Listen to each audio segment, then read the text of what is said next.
Good morning student. हमारा आज important lesson है संश्लेषित रेशे।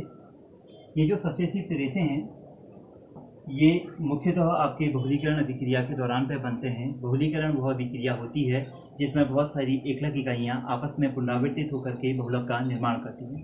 अब एग्जाम्पल से बताया जाए तो CH2 डबल बॉन्ड CH2 ये है आपका एथीन, और एथीन के n अणुओं की संख्या को जब आप यहाँ पर लेते हैं, n यहाँ पर स्मॉल n यहाँ पर कहलाती है अणुओं की संख्या, और ये अणुओं की संख्या होती है आपकी 6 से लेकर के 7।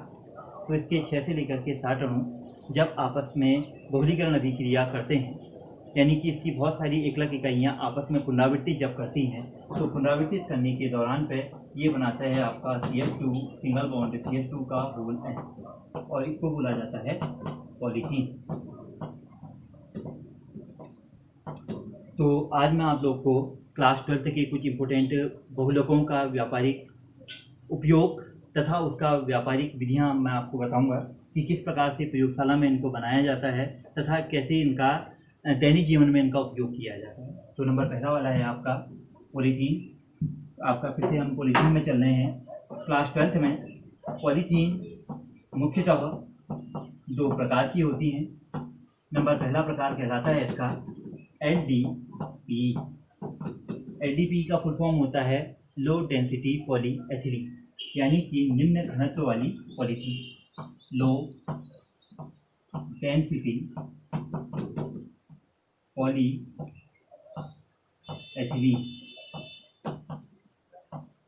ठीक है। तो इसकी जो एकलक इकाई होती है वो कहलाती है आपकी एथीन, या एथीन का ही दूसरा नाम होता है एथिलीन, यानी कि CH2 डबल बॉन्ड CH2। तो एथीन के लगभग 6 से लेकर के 60 अणुओं को जब 473 केल्विन ताप पर, लगभग 1500 वायुमंडलीय दाब पर तथा ऑक्सीजन की प्रेजेंस में, यानी ऑक्सीजन की उपस्थिति में जब आपस में इनमें बहुलीकरण की अभिक्रिया होती है तो LDP प्राप्त होती है। CH2 का होल, यह है आपका LDP। इस LDP का प्रयोग किया जाता है, या इसका व्यापारिक जो उपयोग किया जाता है वो थैलियों के निर्माण में किया जाता है तथा विद्युत रोधी बनाने के लिए तथा खिलौने बनाने के लिए इसका प्रयोग किया जाता है।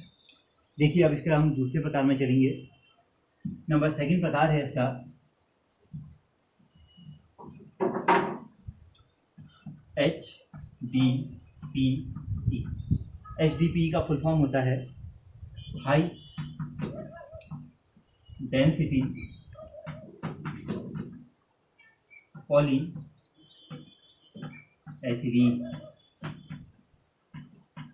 हाई डेंसिटी पॉलीएथिलीन यानी कि उच्च घनत्व वाली पॉलीथीन। इस उच्च घनत्व वाली पॉलीथीन की का जो एकलक इकाई है वो कहलाती है आपकी एथीन या एथिलीन।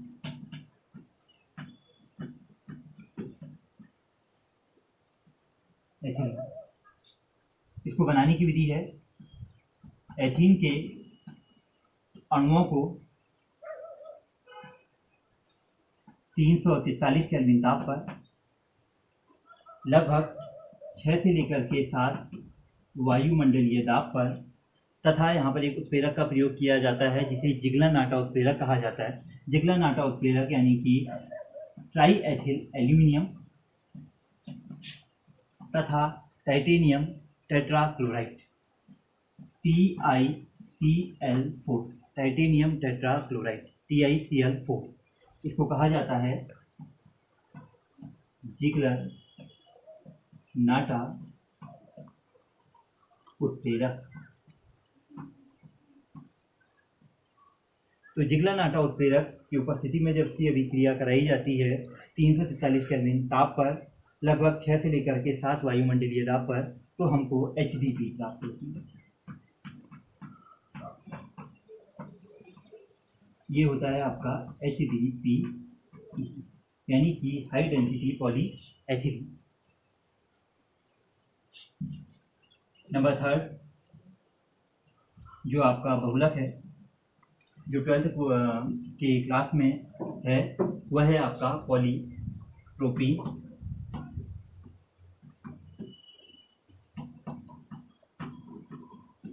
पॉलीप्रोपीन, इस पॉलीप्रोपीन की जो एकलक इकाई है वो कहलाती है आपकी propene, CH3 single bond CH double bond CH2, propene. तो प्रोपीन के अणुओं को पेरोक्साइड की उपस्थिति में जब गर्म किया जाता है, यानी कि प्रोपीन के जो अणु हैं वो बहुलीकरण अभिक्रिया के दौरान पे पॉलीप्रोपीन बनाते हैं, CH single bond CH2 single bond CH3 का होल है। यह है आपका पॉलीप्रोपीन, और इस पॉलीप्रोपीन बहुलक का प्रयोग किया जाता है वाहनों के सीट कवर के निर्माण में। नंबर 4 प्रकार का जो आपका बहुलक है वह है आपका पॉलीस्टाइरीन।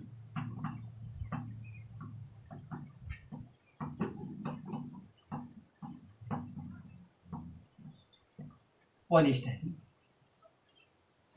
इस पॉलीस्टाइरीन की जो एकलक इकाई होती है वो होती है स्टाइरीन। ये बेंजीन है, बेंजीन के ऊपर पे CH डबल बॉन्ड CH2, इसके N अणुओं को आप लेते हैं, लगभग 6 से लेकर के 60 अणुओं को लेते हैं, और ये एकलक इकाई भी पेरोक्साइड की उपस्थिति में, पेरोक्साइड आप यहाँ पर ले रहे हैं, पेरोक्साइड की उपस्थिति यहाँ पर हो रही है, तो ये एकलक इकाइयाँ पेरोक्साइड की उपस्थिति में पुनरावर्तित करती हैं और पुनरावर्तित होकर के पॉलीस्टाइरीन बहुलक का निर्माण करती है। CH सिंगल बॉन्ड CH2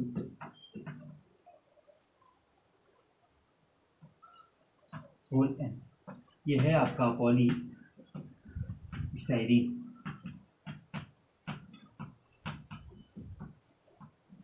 इस पॉलीस्टाइरीन बहुलक का उपयोग किया जाता है टेलीविजन तथा रेडियो के बाहरी आवरण के निर्माण में। नेक्स्ट जो आपका बहुलक है पॉलीस्टाइरीन के बाद पे वह है Teflon.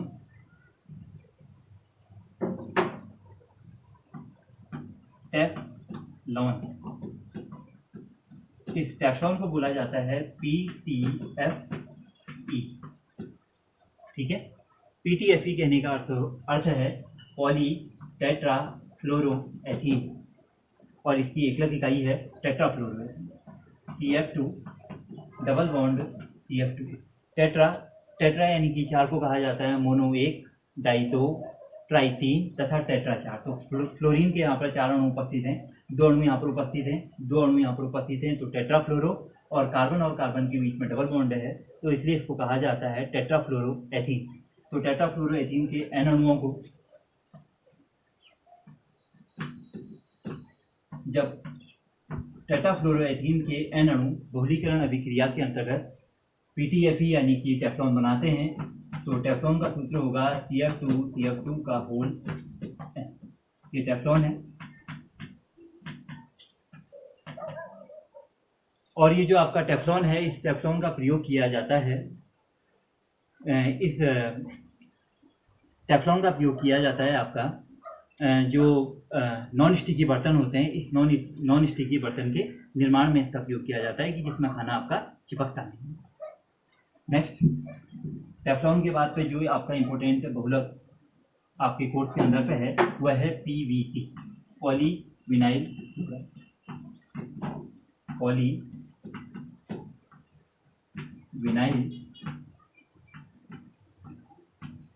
Chloride.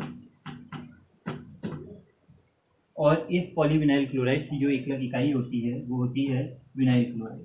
CH2 single bond CH double bond CH single bond CH, यह है आपका विनाइल क्लोराइड।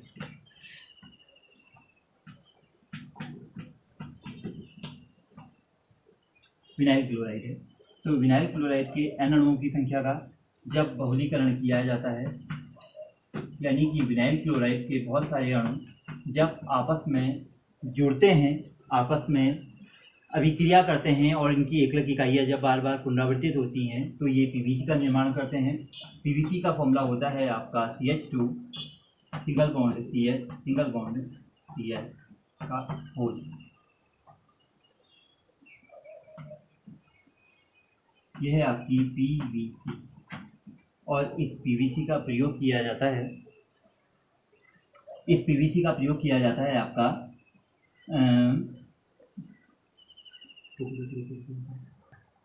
इस पीवीसी का प्रयोग किया जाता है हैंडबैग तथा जो रेनकोट होते हैं उनके निर्माण में, इनके बाहरी आवरण के निर्माण में इस पीवीसी का प्रयोग किया जाता है। नेक्स्ट जो आपकी एकलक इकाई है वो है आपका ऑर्लॉन।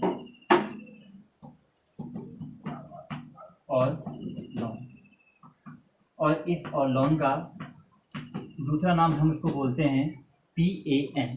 PAN का फुल फॉर्म होता है पॉली एक्रिलो नाइट्राइल। इसकी एकलक इकाई होती है विनाइल साइनाइड, इसको आप पढ़ते हैं विनाइल साइनाइड, या इसका दूसरा नाम होता है acrylo nitrile.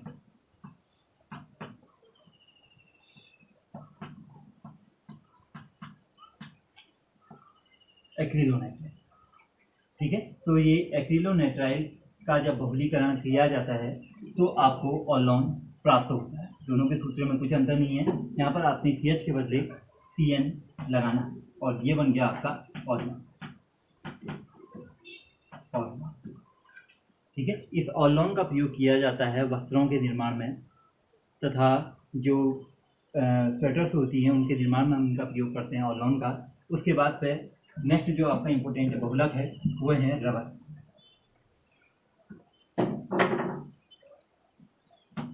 Rubber class 12th में मुख्यतः 4 प्रकार के यहाँ पर रबर पाए जाते हैं।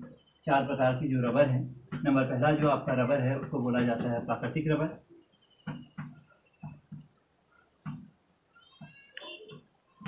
प्राकृतिक रबर, और इस प्राकृतिक रबर की एकलक इकाई होती है आइसोप्रीन, जिसका सूत्र आप यहाँ पे चार्ट में देख सकते हैं। प्राकृतिक रबर का सूत्र है CH2 double bond CH single bond C के ऊपर पे CH3 single bond double bond CH2। CH2 double bond CH single bond C के ऊपर पे CH3 डबल बॉन्ड CH2। यह है आपका आइसोप्रीन।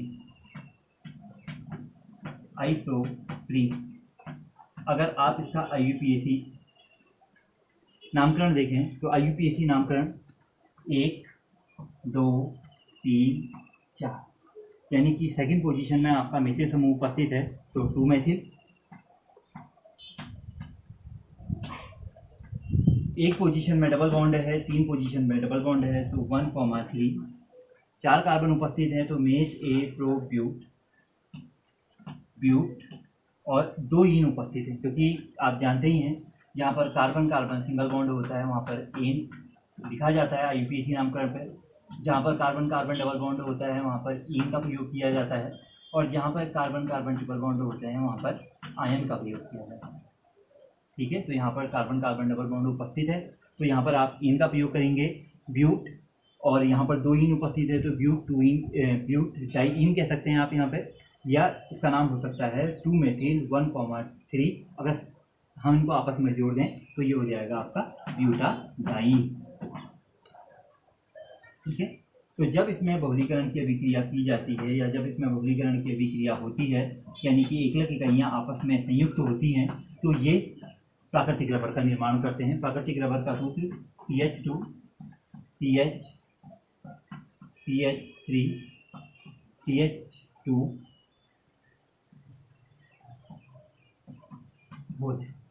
इसको बोला जाता है प्राकृतिक रबर। और इस प्राकृतिक रबर का जो रासायनिक नाम है इसको आप बोल सकते हैं पॉलीआइसोप्रीन।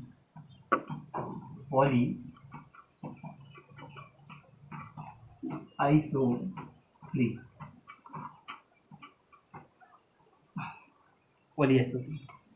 देखिए नंबर सेकंड प्रकार का जो रबर है इसे संश्लेषित रबर कहा जाता है। संश्लेषित हमेशा उन पदार्थों को कहा जाता है जो रासायनिक अभिक्रिया के दौरान पर बनाए जाते हैं।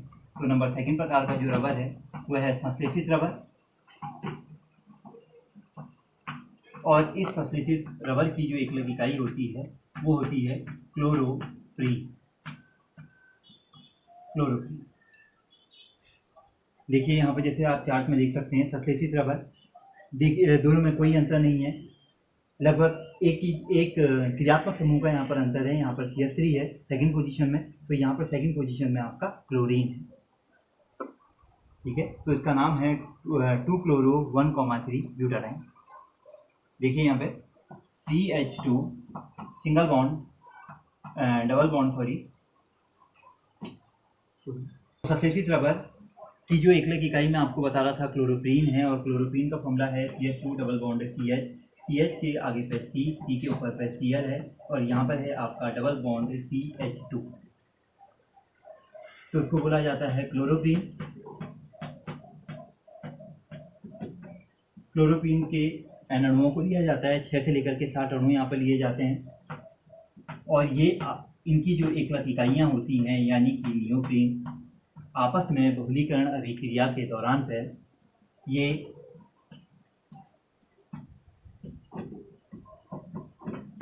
Cl CH2 डबल बॉन्ड यहाँ पर आएगा का होल, इसको बोला जाता है नियोप्रीन। यानी कि संश्लेषित रबर की जो एकलक इकाई है वो होती है क्लोरोप्रीन, और क्लोरोप्रीन के बहुत सारे अणु आपस में पुनरावर्तित करते हैं, आपस में अभिक्रिया करते हैं, और अभिक्रिया करने के दौरान पे एक बृहद अणु यानी कि नियोप्रीन का निर्माण करते हैं। और इस संश्लेषित रबर का प्रयोग किया जाता है जूते के सोल बनाने के लिए, अर्थात जूते के तलवे बनाने के लिए। नंबर 3 प्रकार का जो रबर है वह है आपका ब्यूना एस।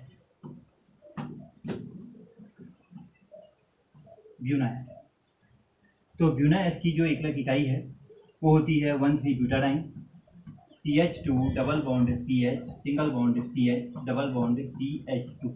यह है 1, ये 2, ये 3, ये 4। एक पोजीशन में डबल बॉन्ड है, थर्ड पोजीशन में डबल बॉन्ड है, तो 1,3 4 कार्बन उपस्थित हैं और 2 डबल बॉन्ड उपस्थित हैं, तो ये हो जाएगा आपका 1,3 ब्यूटाडाइन। और इस 1,3 ब्यूटाडाइन की अभिक्रिया आप कराते हैं यहाँ पर स्टाइरीन से। स्टाइरीन आज से पहले आप पढ़ चुके हैं, बेंजीन के ऊपर पे CH double bond CH2 styrene है, और इन दोनों का जब बहुलीकरण किया जाता है, इन दोनों एकलक इकाइयों का जब बहुलीकरण किया जाता है, तो बहुलीकरण के दौरान पर आपको प्राप्त होता है Buena S CH single bond CH double bond CH single bond CH2 single bond CH single bond CH2, और इस CH के नीचे पर आपकी आ जाती है बेंजीन रिंग, इसका होल है, और यह है आपका ब्यूना एस। और इस ब्यूना एस का प्रयोग किया जाता है टायर बनाने के लिए तथा रबर ट्यूब बनाने के लिए हम इस ब्यूना एस का प्रयोग करते हैं। नंबर 4 प्रकार का जो आपका रबर है वह है ब्यूना एन। नंबर 4 प्रकार ब्यूना एन। इस ब्यूना एन में जो एकलक इकाई होती है वो ब्यूना एस की तरह ही 1,3 ब्यूटाडाइन होती है, मगर यहाँ पर हम इसकी दूसरी एकलक इकाई को परिवर्तित करते हैं, और यहाँ पर हम इसके बदले प्रयोग करते हैं आपका एक्रिलोनाइट्राइल का। ये एक्रिलोनाइट्राइल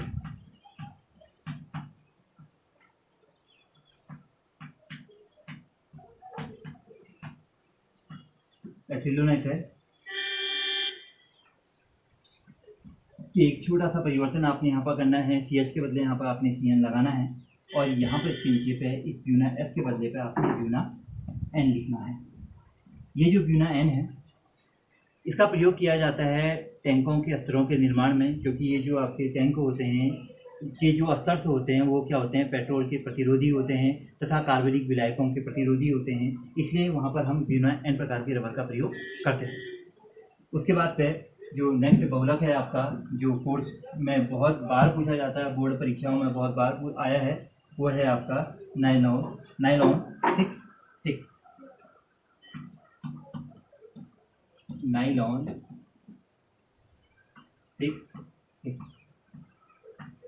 इसकी जो एकलक इकाई है वो है hexamethylene diamine, CH2 6 hexamethylene diamine यानी कि NH2, इधर भी आपका NH2। और दूसरी एकलक इकाई है एडिपिक अम्ल, एडिपिक अम्ल यानी कि CH2 का होल 4 COOH, यहाँ पर भी है आपका COOH। यह है हेक्सा मेथिलीन डाइएमीन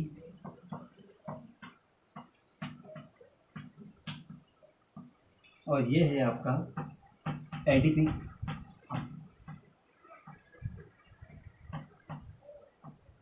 तो दोनों की एकलक इकाइयाँ बहुलीकरण अभिक्रिया के फलस्वरूप नाइलॉन 6 का निर्माण करते हैं। इस प्रकार से देखिएगा, मैं यहाँ पर NH2 के बदले NHH लिख रहा हूँ, यहाँ पर मैं NH2 के बदले NHH लिख रहा हूँ। तो यहाँ पर आप देखिए किस प्रकार से जल के अणुओं का निराकरण हो रहा है। एक H2O यहाँ से निकल गया,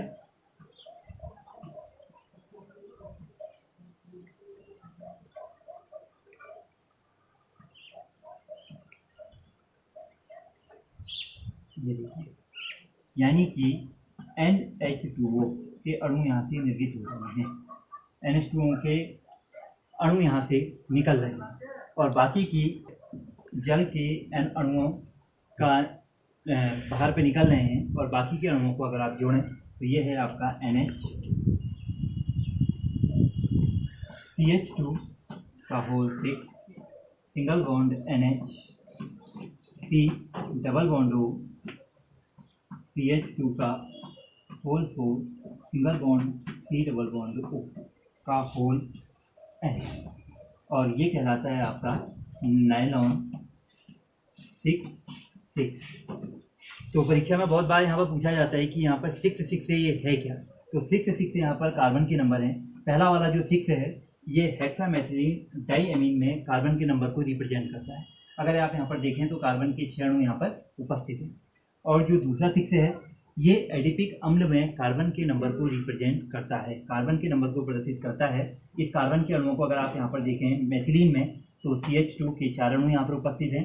ये कार्बोक्सिलिक अम्ल का पहला C और ये कार्बोक्सिलिक अम्ल में यानी कि ओइक एसिड का सेकेंड एसिड, यानी ये 4 अणु यहाँ पर उपस्थित हैं, ये पांचवा है और ये छठा।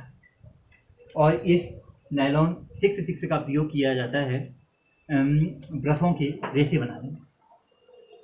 उसके बाद पे जो आपका और बहुलक है वह है आपका नाइलॉन 6।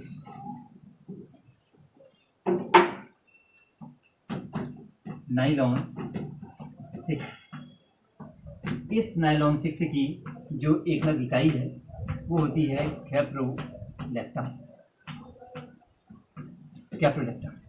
कैप्रोलैक्टम का सूत्र है NH, इधर साइड पे C डबल बॉन्ड O, एक CH2 है, second CH2, third CH2, fourth CH2, fifth CH2 और ये जुड़ गया आपका CO2। यह है आपका कैप्रोलैक्टम। तो ये जो सर्वप्रथम ये जो आपका कैप्रोलैक्टम है ये नमी को अवशोषित करता है और नमी को अवशोषित करने के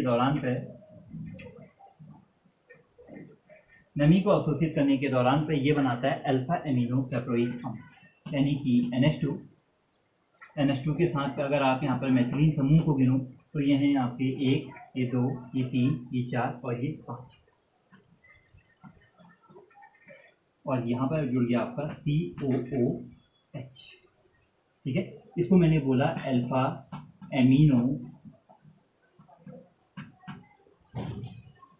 कैप्रोइक अम्ल।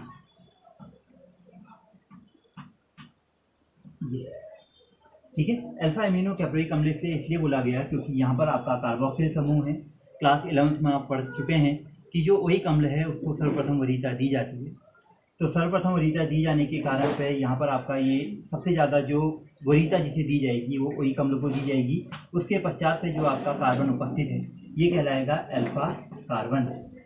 और इस अल्फा कार्बन के साथ पे जो आपका सेकेंड क्रियात्मक समूह जुड़ा है, जो दूसरा क्रियात्मक समूह जुड़ा है, इसको बोला जाता है एमिनो। ये एमीन समूह उपस्थित है, तो इसका नाम हो गया अल्फा एमिनो कैप्रोइक अम्ल।